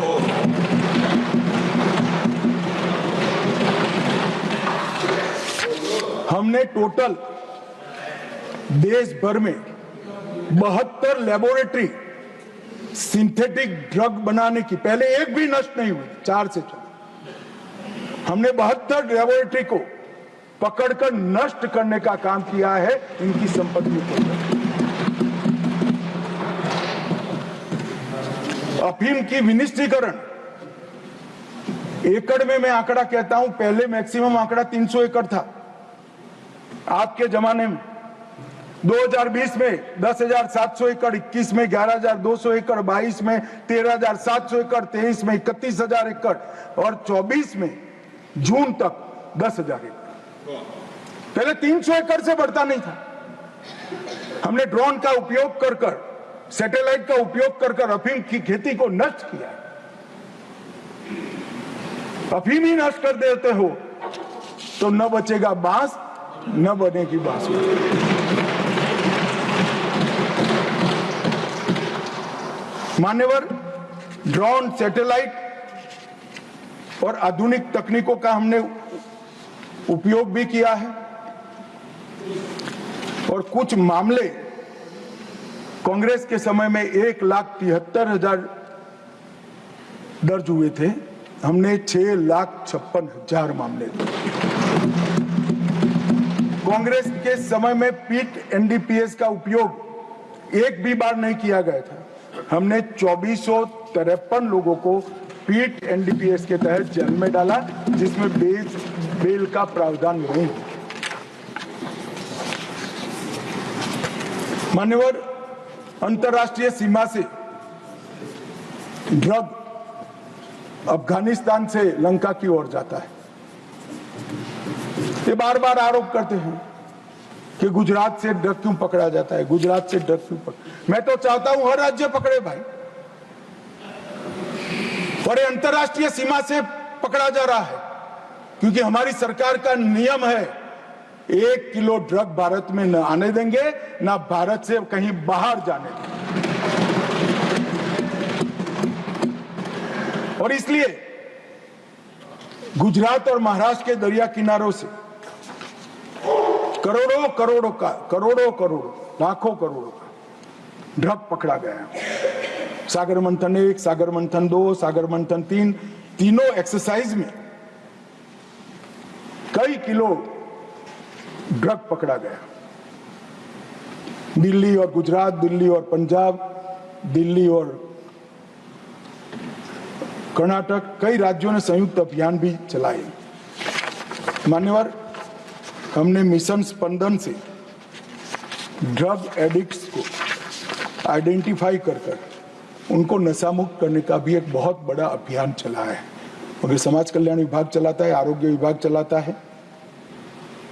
मगर मैं जरूर कहना चाहूंगा कि हमने टोल फ्री हेल्पलाइन की भी शुरुआत की है, नशा मुक्त भारत शपथ की भी शुरुआत की है, ऑनलाइन ई प्रतिज्ञा की शुरुआत की है। 3 करोड़ युवाओं ने प्रतिज्ञा ली है ऑनलाइन। मानस पोर्टल को शुरू किया है सहायता, गोपनीयता और विश्वसनीयता के लिए।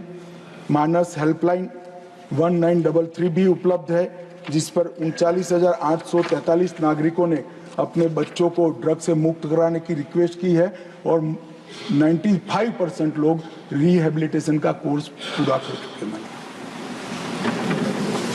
परंतु फिर भी मैं एक बार कहना चाहता हूं मान्यवर कि ये जो समस्या है ये कोई अकेली केंद्र सरकार, कांग्रेस सरकार का अकेला गृह विभाग, केंद्र सरकार का गृह विभाग, वित्त विभाग, शिक्षा विभाग, समाज कल्याण विभाग मिलकर नहीं कर सकते। इसमें देश के हर एक नागरिक ने योगदान देना चाहिए।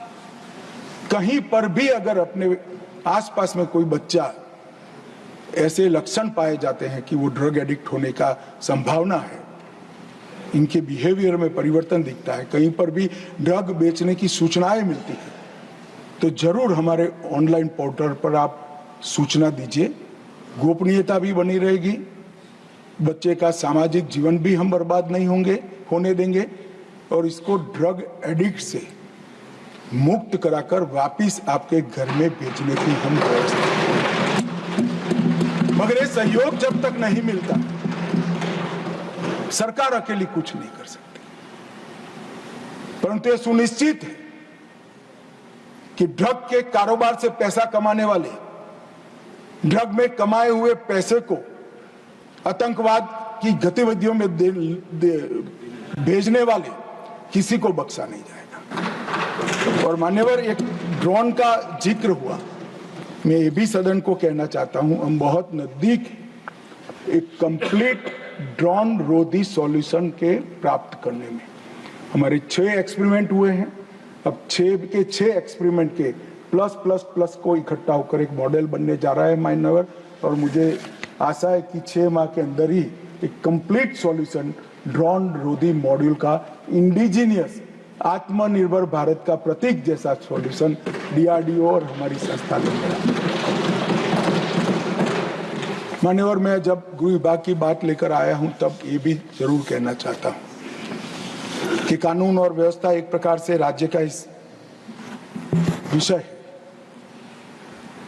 परंतु क्रिमिनल जस्टिस सिस्टम के तीनों कानून ये भारत सरकार ने बनाए और तीनों कानून लगभग 160 साल पुराने थे।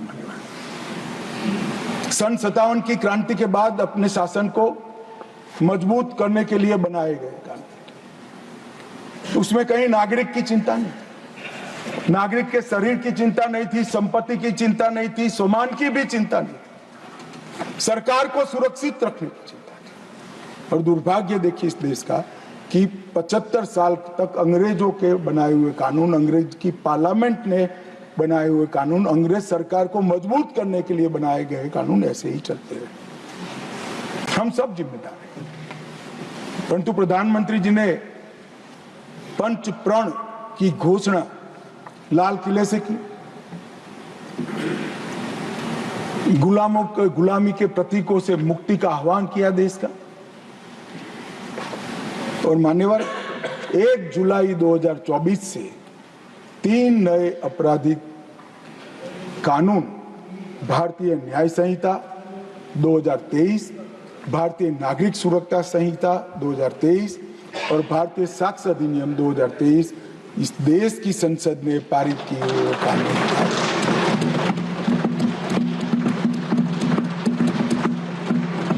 और 1 जुलाई से मान्यवर कानून पूरे देश में लागू हो गए। चंडीगढ़ पूर्णतः लागू करने वाला पहला राज्य भी बना है। कई सारे राज्य इसमें आगे बढ़ गए। इसके डिटेल में जाने से पहले मैं कुछ चीजें जरूर बताना चाहूंगा। मैं देश के नागरिकों को आपके माध्यम से आश्वस्त करना चाहता हूं कि 3 साल तक इस कानून 100% हर एक राज्य के हर एक पुलिस स्टेशन में लागू हो जाएंगे, क्योंकि इसमें कुछ टेक्निकल अपग्रेडेशन भी करना है और कुछ चीजों को एडॉप्ट करना है। ये हो जाने के बाद देश के किसी भी पुलिस स्टेशन में रजिस्टर किया हुआ केस सुप्रीम कोर्ट तक 3 साल के अंदर न्याय प्राप्त कर लेगा। ऐसी व्यवस्था हमने इसका,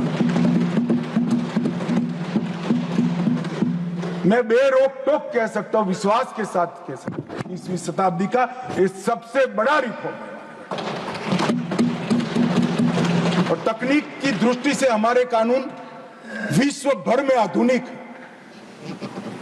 विश्व भर में आधुनिक। और मान्यवर 2 सिद्धि के दर में हम दुनिया के देशों के समकक्ष तो पहुंचेंगे ही, कुछ साल में आगे भी निकल रहे। मैं आसाम गया था अभी, वहां रिव्यू हुआ। आसाम में 2 सिद्धि का दर 5% था। कुछ और भी बदलाव हुए वहां पर, सरकारें भी बदली है, शासन भी बदला है और कानून भी आए। और नए कानून होने के बाद जो एफआईआर रजिस्टर हुए और जो जजमेंट आ गए कम समय के अंदर, इसके अंदर 2 सिद्धि का दर 68% आसाम में है। क्योंकि मान्यवर इसके अंदर फॉरेंसिक साइंस को बड़ा महत्व दिया। 7 साल से ज्यादा सजा वाले हर अपराध में फॉरेंसिक साइंस लेबोरेटरी की विजिट को कंपलसरी कर दिया गया।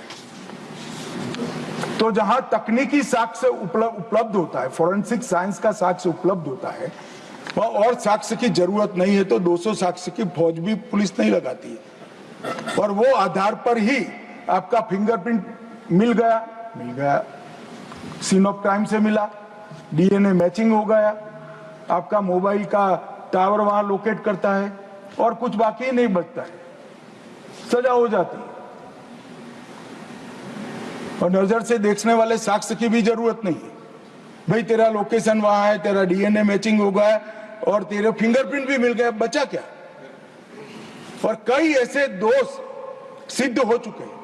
पटने में ही एक ट्रिपल मर्डर केस 46 दिन में सॉल्व हो गया और 100 दिन के अंदर उनको आजीवन कैद की सजा भी। इसमें कई जगह पे मान्यवर समय मर्यादा को पुलिस, प्रोसिक्यूशन और न्यायपालिका तीनों की समय मर्यादा को कानून के प्रोविजन से बांधा गया है। तारीख पे तारीख से अब मुक्ति मिलेगी, 2 से ज्यादा डेट ना बचाव पक्ष को मिलेगा ना प्रोसिक्यूशन को मिलेगा। 35 अलग अलग सेक्शंस में टाइम लिमिट जोड़ी गई है। इलेक्ट्रॉनिक माध्यम से आप शिकायत कर सकते हो। पहली सुनवाई के 60 दिन के अंदर आरोप तय करने, घोषित अपराधी की अनुपस्थिति में जो अपराध कर पाकिस्तान में भागकर बैठे उन पर भी अब ट्रायल चल सकेगी। जब यहां वो दोषित सिद्ध होंगे तो उनको वहां रहने में बड़ी तकलीफ आएगी। आपराधिक मामलों के मुकदमे की समाप्ति के बाद न्यायालय को सिर्फ 45 दिन में जजमेंट दे देना है। सामुदायिक सजा का भी इसमें प्रावधान किया है छोटे अपराधों के लिए, पहली बार के अपराध के लिए। 5,000 रुपये से कम की चोरी के लिए कम्युनिटी सर्विस का प्रावधान किया गया है। भारत के बाहर की संपत्ति भी हम कुर्क कर सकते हैं। हमने कंप्लीट कंप्यूटराइजेशन का ICGS 2 के तहत प्रावधान किया है। मैं आगे बताऊंगा इसका ई रिकॉर्ड, 0 FIR, ई FIR, फॉरेंसिक जांच अनिवार्य, कई सारे प्रोविजन मान्यवर करें। डायरेक्टर ऑफ प्रोसिक्यूशन का अलग, इसको पुलिस से अलग कर दिया गया है। आगे मैंने कहा है ऐसे फॉरेंसिक को बढ़ावा देने का भी हमने काम किया है। मॉब लिंचिंग का नया अपराध भी जोड़ा गया है। संगठित अपराध को पहली बार व्याख्यायित किया गया है। मान्यवर, एक विक्टिम सेंट्रिक कानून भी हमने बनाया है। विक्टिम को इसके अंदर अपनी बात रखने का अधिकार दिया है, इंफॉर्मेशन के अधिकार का उपयोग कर सकते हैं, नुकसान के लिए क्षतिपूर्ति का दावा भी कर सकते हैं। 0 FIR को संस्थागत किया गया है और 90 दिन में जांच की प्रगति की रिपोर्ट भी मांगने का अधिकार हमने विक्टिम को दिया है। पुलिस की जवाबदेही को भी सुनिश्चित किया है। सर्च और जब्ती का रिकॉर्डिंग करना कंपलसरी किया है। गिरफ्तार व्यक्तियों की सूचना देना अनिवार्य किया है। 3 वर्ष से कम कारावास के लिए अरेस्ट का प्रोविजन नहीं है। 60 वर्ष से ऊपर के उम्र में पूर्व अनुमति के अलावे अरेस्ट का प्रोविजन नहीं है। गिरफ्तार व्यक्ति को 24 घंटे में मैजिस्ट्रेट के सामने न रखने से जवाबदेही तय होती है और पूछताछ के लिए लाए गए व्यक्तियों का रजिस्टर भी पुलिस स्टेशन के बाहर लटकाना होगा। 20 ऐसी धाराएं हैं जिसमें पुलिस की जिम्मेदारी हमने तय की। अंग्रेज राजद्रोह का कानून लगाकर गए थे, राज के खिलाफ बोलना नहीं थी। हमने राजद्रोह के कानून को देशद्रोह में बदला है। आप प्रधानमंत्री जी के खिलाफ तो कुछ भी बोल सकते हैं, कोई आपत्ति नहीं, कायदे के मर्यादा में, मगर देश के खिलाफ नहीं बोल सकते। देश के खिलाफ बोले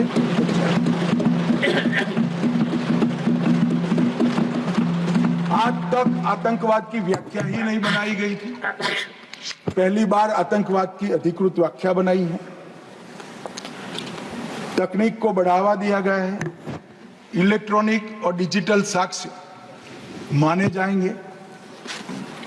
डिजिटल तरीके से देश में कहीं पर से आप गवाही दे सकते हो। जेल से कोर्ट में जाने की किसी को जरूरत नहीं है। कोई ऑफिसर को अपनी ऑफिस से ही गवाही देने का अधिकार दिया है और समरी ट्रायल को भी छोटे मोटे अपराधों के लिए हमने कंपलसरी कर दिया है। अंडर ट्रायल को निश्चित अवधि के अंदर केस नहीं चलता है तो शासन की जिम्मेदारी होगी इसको बेल दे देने की। फर्स्ट टाइम ऑफेंडर अगर 1/3 सजा काट लेते हैं तो उनको बेल को अधिकार बना दिया गया है। गवाहों की सुरक्षा के लिए एक योजना कानून के अंतर्गत ही हमने सुनिश्चित की है। चेन स्नेचिंग को पहली बार अपराध के अंदर व्याख्यायित किया गया है और मान्यवर मुझे आनंद है कि इर्रिस्पेक्टिव ऑफ पार्टी सभी राज्यों ने इस कानून को स्वीकारा है। इसलिए मैं सभी राज्य सरकारों का भी अभिवादन करना चाहता हूं। धन्यवाद। 19 राज्यों के साथ मेरी रिव्यू बैठक हुई है मान्यवर। बीपीआरएनडी, एनसीआरबी हैंड होल्डिंग भी कर रहे हैं और मुझे भरोसा है कि और 1 साल के अंदर हर थाना ये कानूनों के लिए पूरे टेक्निकल अपग्रेडेशन के साथ तैयार हो जाएगा मान्यवर। और ये देश की आपराधिक व्यवस्था में बहुत बड़ा फर्क होगा। परंतु ये सब कर आपराधिक न्याय प्रणाली के 5 स्तंभ जो है इसको हम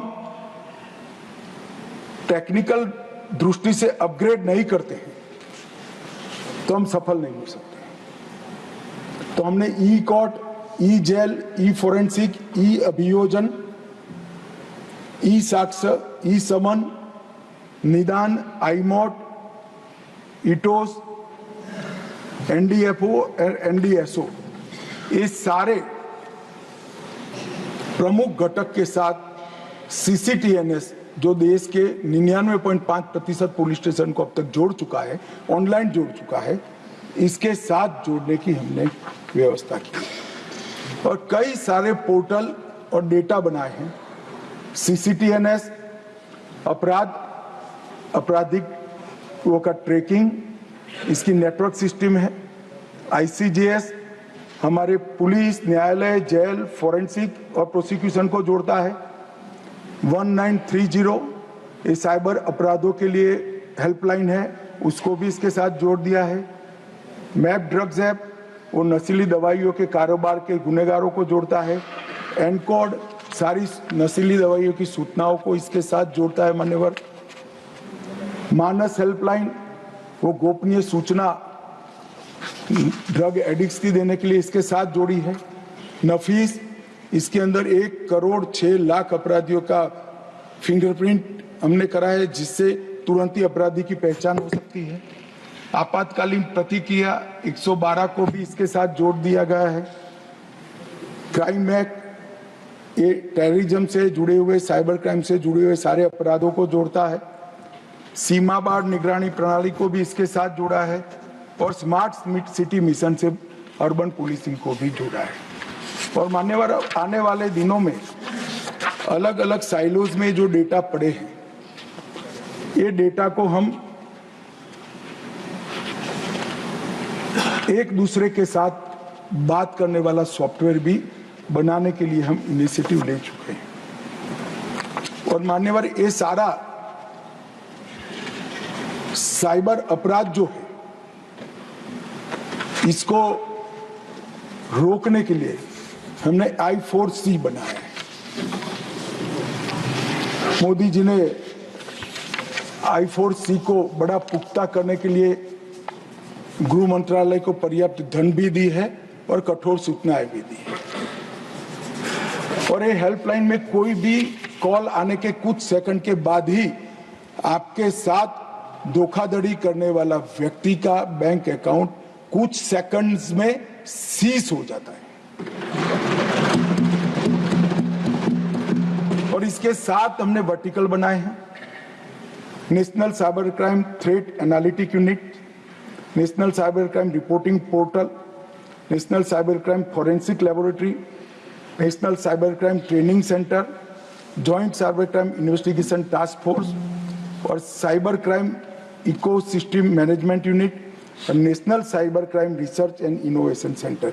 ये 7 वर्टिकल में ICGS 1 और ICGS 2 काम करें और ICGS 2 में ये जो खाका बना है उसको हर राज्य और आने वाले कॉलर की वृद्धि में होने वाली बढ़ोतरी को देखकर इसके क्षमता वर्धन का भी काम हो रहा है और ये फेज 2 1 डेटा 1 एंट्री के सिद्धांत पर हाई स्पीड कनेक्टिविटी के साथ एक समर्पित और सुरक्षित क्लाउड आधारित इंफ्रास्ट्रक्चर के तहत बनाया जा रहा है।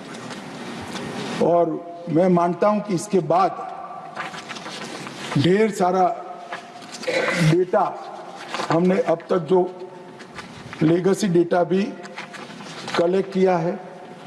CCTNS में 17,717 पुलिस स्टेशन कर दिए हैं। 34 करोड़ 1 लाख पुलिस रिकॉर्ड आज हमारे पास डेटा पर उपलब्ध है। लगभग ई कोर्ट में 22,000 अदालतों को जोड़ लिया गया है। ई प्रिजन में 2.2 करोड़ कैदियों का डेटा हमारे पास उपलब्ध है। 1361 जेलों को जोड़ दिया गया है।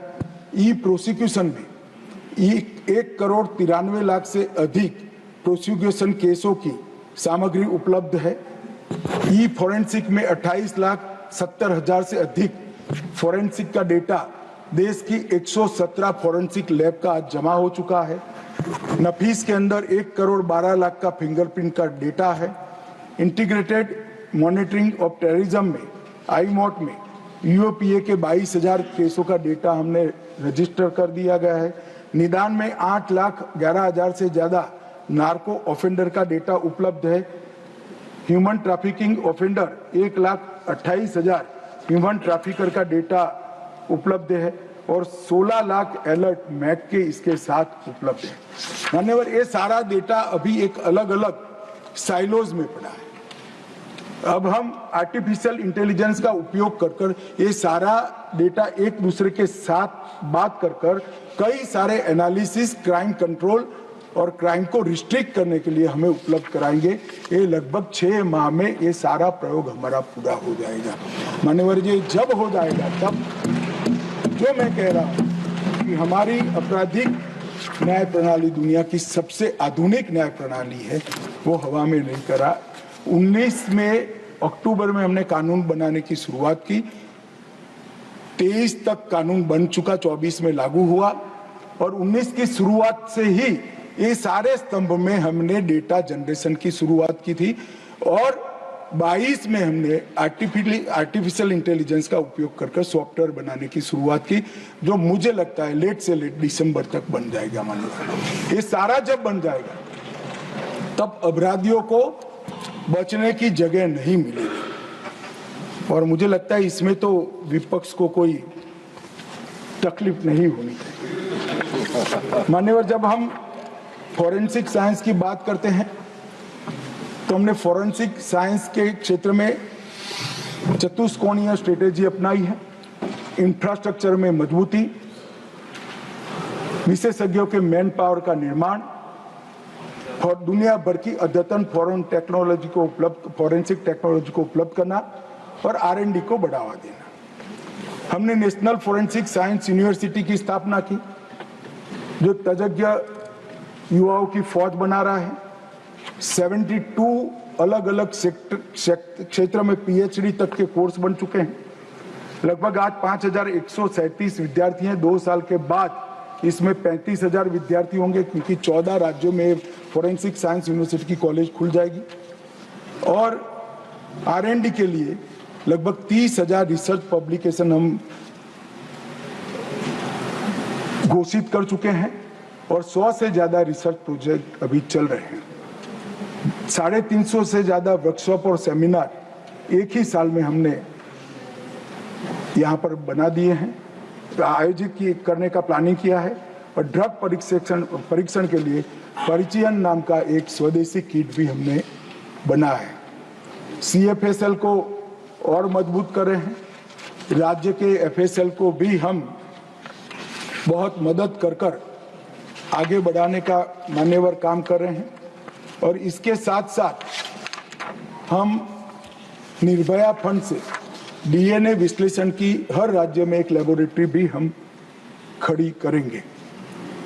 I4C के अंदर राष्ट्रीय साइबर फोरेंसिक लैब भी NFSU ही तैयार कर रहा है और नफीस को भी NFSU काफी पुख्ता करने का काम कर रहा है।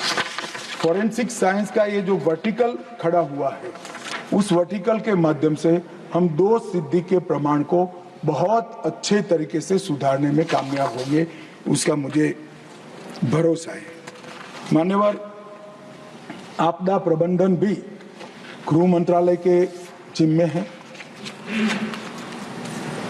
कई बार कुछ लोग इसको आत्मश्लाघा कहते हैं, परंतु वास्तविकता बताना मेरा धर्म है। मैं 2014 के बाद का आपदा प्रबंधन और 2014 के पहले के आपदा प्रबंधन को अलग दृष्टि से यहां पर रखना चाहता हूं। माननीय 2014 के पहले आपदा प्रबंधन राहत केंद्रित था और रिएक्शनरी दृष्टिकोण के साथ बनाया गया था। आपदा आ गई, बाद में आपदा प्रबंधन का काम होता था। जो टूट गया है उसका मलबा हटाओ, जो इंजर्ड है उसको हॉस्पिटल पहुंचाओ और जो नुकसान हुआ है उसका सर्वे करो, सर्वे कर कर उसको भरपाई करो जितना हो सके उतना। अब बचाव केंद्रित दृष्टिकोण के साथ हम आगे आए हैं और इस देश में गत वर्ष में 2 ऐसी आपदाएं आई है जिसमें 0 मानव जीवन का नुकसान हुआ है। हम भूल नहीं सकते मान्यवर, ओडिशा के साइक्लोन को, गुजरात के भूकंप को, हजारों लोग तहस नहस हो गए। विज्ञान आगे बढ़ चुका है, हमने अर्ली वार्निंग सिस्टम को एडॉप्ट किया है। प्रिवेंशन, मिटिगेशन और प्रिपेयर्डनेस, इसको हमारी नीति का आधार बनाया है और महत्वपूर्ण नीतिगत निर्णय लिए गए। अर्ली वार्निंग एवं पूर्व तैयारी आधारित एक बचाव राहत का काम शुरू किया। राष्ट्रीय आपदा प्रबंधन योजना को पुख्ता किया है। पहले से तैनाती, बाढ़ आने से पहले ही एनडीआरएफ राज्य में पहुंचती, साइक्लोन आने से पहले ही एनडीआरएफ वहां उपलब्ध होती है। आपदा निधि का वैज्ञानिक वितरण किया, समुदाय आधारित आपदा प्रबंधन की सिस्टम खड़ी की और डिजास्टर रिस्क रिडक्शन को हमने हमारी नीति का आधार बनाया। ये 6 स्तंभ पर आपदा प्रबंधन आगे बढ़ा है और मान्यवर धन तो बहुत महत्वपूर्ण है। फिर से मैं 2004 से 14 और 14 से 24 का कंपैरिजन करना चाहूंगा। 2004 से 14 में एसडीआरएफ की निधि थी 37,727 करोड़। अभी जो लोग विपक्ष के सदस्य मुझे बहुत सारे सवाल पूछते, इसमें एक ही में सारा जवाब आ जाएगा। एसडीआरएफ की निधि थी 37,727। निर्मला जी, आपके समय में एसडीआरएफ की निधि हुई है 1,20,780 करोड़ रुपए। एनडीआरएफ की निधि 27,000 थी, 27,000 करोड़, वो हो गई 80,000 करोड़। मान्यवर, ये बताता है कि किस प्रकार के स्केल से देश को आपदा से बचाने के लिए काम हुआ है। एनडीआरएफ के तहत 83,000 करोड़ रुपया बढ़ा और एसडीआरएफ के तहत 1,36,000 करोड़ रुपया जाता है। लगभग 2 लाख करोड़ रुपया एक 10 साल में ज्यादा गया है, सालाना 20,000 crore.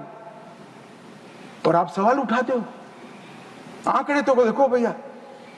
National disaster mitigation fund 13,000 crore, पहली बार इसको हमने पूर्व तैयारी को, डिजास्टर आए ही नहीं, इस प्रकार की तैयारी का बहुत दूरदर्शी तरीके से हमारे एजेंडा में लिया। अब अर्ली वार्निंग सिस्टम मान्यवर पहले 5 दिन पहले जाती थी, अब 7 दिन पहले जाती है। डिजास्टर में 7 दिन मतलब बहुत बड़ा समय होता है बचाव के लिए। एक भी पशु नहीं मरना चाहिए, एक भी मानव नहीं मरना चाहिए।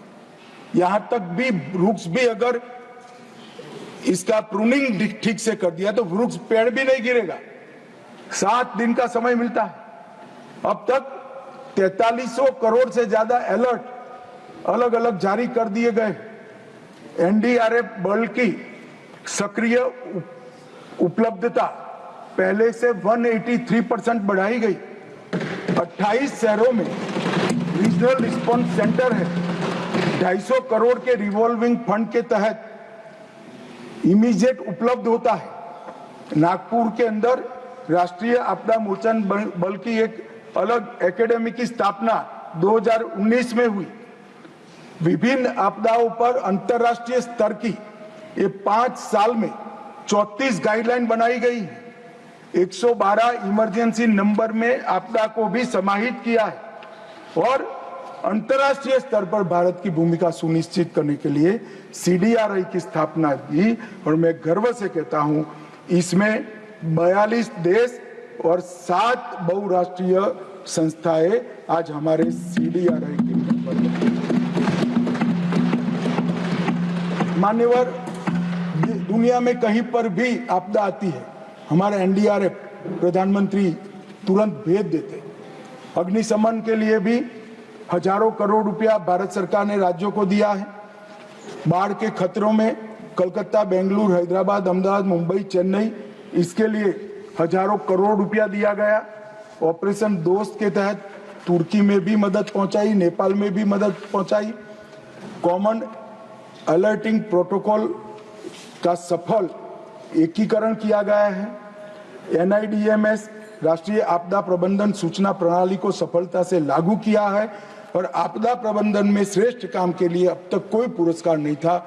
अब जिसको पूरी देश और दुनिया नेताजी के नाम से जानते हैं, वो सुभाष बाबू के नाम से हमने आपदा प्रबंधन पुरस्कार की। मान्यवर, 34 गाइडलाइन चालू कर दी, जारी कर दी और 6 नई गाइडलाइनें बनने में। हर 2 माह में गाइडलाइन इश्यू होगा। मौसम वो एकीकृत जीआईएस आधारित ऐप है जो 7 दिन के सटीक अनुमान देती है। मेघदूत किसानों को महत्वपूर्ण मौसम संबंधी जानकारी देती है।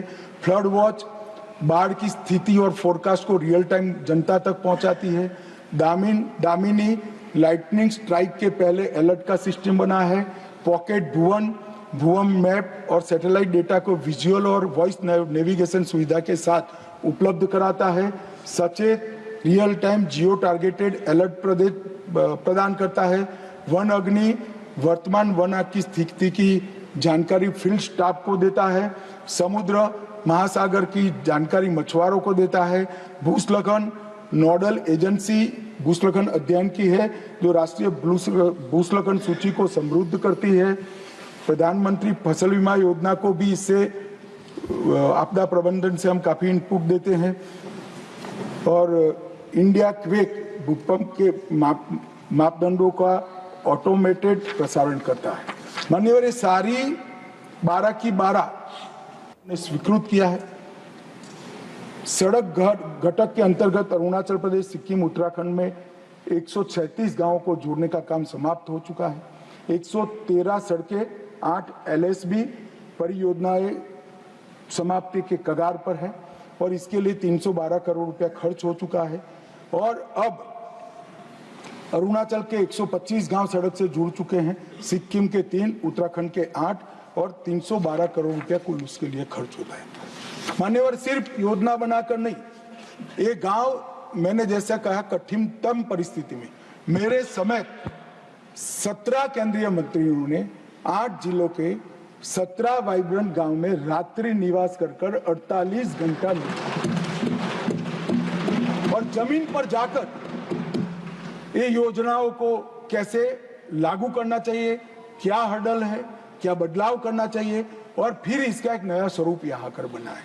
17 केंद्रीय मंत्रालय के मंत्री, 92 आईएएस ऑफिसर और 256 राज्य के ऑफिसरों ने इस सभी गांवों में 48 घंटा निकाला है। और इसके कारण 4G कनेक्टिविटी हुई है, रोड की कनेक्टिविटी हुई है, कई आजीविका की योजनाएं शुरू हुई है। जैसे एक मैं किबुती में गया था, उसने कहा साहब हमारे गांव में और कुछ करने की जरूरत है, आईटीबीपी दूध